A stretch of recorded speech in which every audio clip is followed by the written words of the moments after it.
Coronavirus. Après le désamour pour le vaccin AstraZeneca constaté ce week-end dans les Hauts-de-France, c'est celui de Moderna qui est délaissé en Seine-Saint-Denis.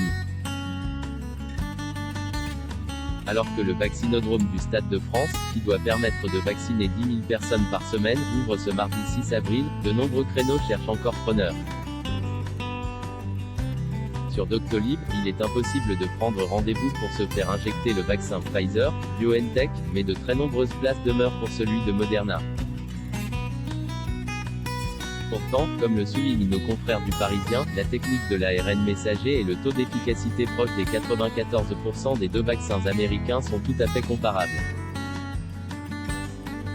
Peut-être alors que le public confond le vaccin de Moderna et celui d'AstraZeneca, qui souffre d'une mauvaise publicité après que son autorisation a été brièvement suspendue du fait d'un taux négligeable d'effets indésirables graves constatés. Au Royaume-Uni, les études font état d'un cas grave toutes les 600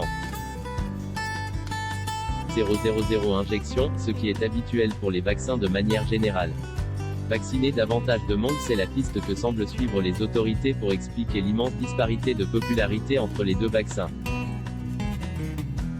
Cathy Bontin, première adjointe, Génération S, au maire de Saint-Denis explique ainsi aux Parisiens, l'ARS, Agence Régionale de Santé, NDLR, nous dit que Moderna termine aussi en A, comme AstraZeneca.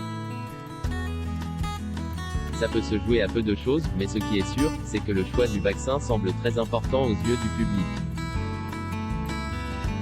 Et d'avancer aussi comme explication la perspective de l'arrivée prochaine du vaccin de Johnson & Johnson qui ne nécessite qu'une seule injection.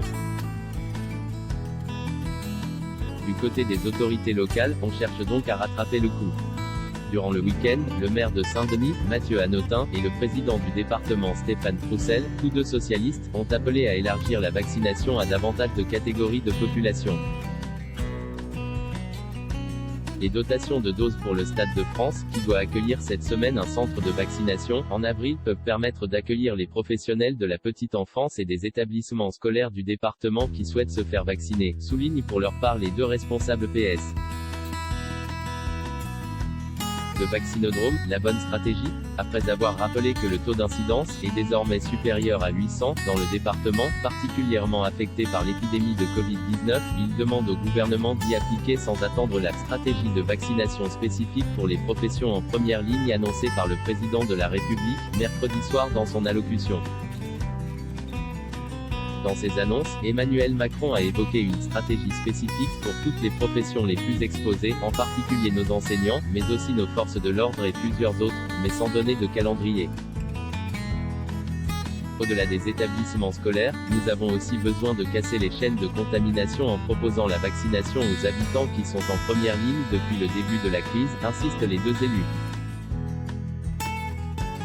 De son côté, Clémentine Autain, tête de liste de la France Insoumise et du Parti communiste pour les régionales en Île-de-France, a souligné dimanche sur France Info que jusqu'alors, du fait des prises de rendez-vous via la plateforme en ligne Doctolib, les habitants de Seine-Saint-Denis n'ont pas été prioritaires dans leur propre département. Selon cet élu local, la solution n'est pas dans le Stade de France. Ça ne permet de vacciner que 3% de la population de Seine-Saint-Denis. Il faut des vaccinations de proximité. À voir également sur le HuffPost, pourquoi Véran ne refuse plus les vaccinodromes contre le Covid-19. Lire aussi, Tribune, le vaccinodrome est un faux ami pour les habitants de Seine-Saint-Denis. Revivez les annonces de Véran sur la situation sanitaire.